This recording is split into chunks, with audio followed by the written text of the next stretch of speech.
சிறுத்தைகளின் உறைவிடங்கள் பெரும்பாலும் மலைகளில் இருக்கும், சந்து பொந்துகளில் இருக்கும் அல்லது மரங்களில் இருக்கும். சிங்கம், புலிகள் போன்று வனாந்திரத்தில் அவைகள் உறைவிடங்களை அமைத்துக் கொள்வது இல்லை. அப்படி மலைகளில் இருக்கும் சமயங்களில் மரங்களில் அமைதியாக படுத்திருக்கும். சமயங்களில் கண்கள் மட்டும் மிக கூர்மையாக உற்று நோக்கிக் கொண்டிருக்கும்.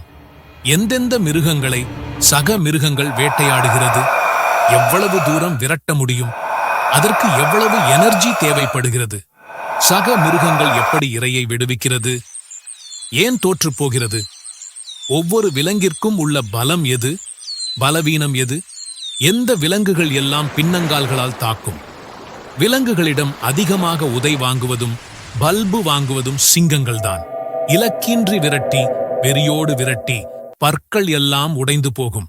வரிக்குதிரைகளிடம் ஓட்டத்தில் அடிவாங்கி வாய் எல்லாம் ரத்தம் சொட்டச் சொட்ட பரிதாபமாக நடக்கும். புலிகளின் லாவகம் வேறு, சிறுத்தைகளின் சாதுரியம் வேறு.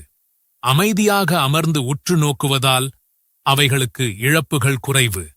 இப்போது மீண்டும் டிஸ்கவரி, அனிமல் பிளானட் போன்ற சேனல்களை உற்று நோக்குங்கள். ஓடிக்கொண்டிருக்கும் விலங்குகளின் கால்களுக்கு அருகில் சிறுத்தைகள் விரட்டுவதில்லை.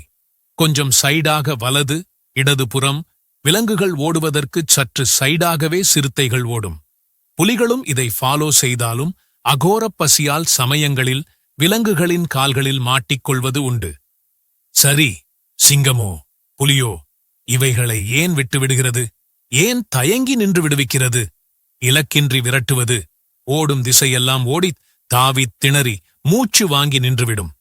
சிறுத்தைகள் அதிக தூரம் ஓடுவதில்லை, ஓடவும் செய்யாது. நிதானமாக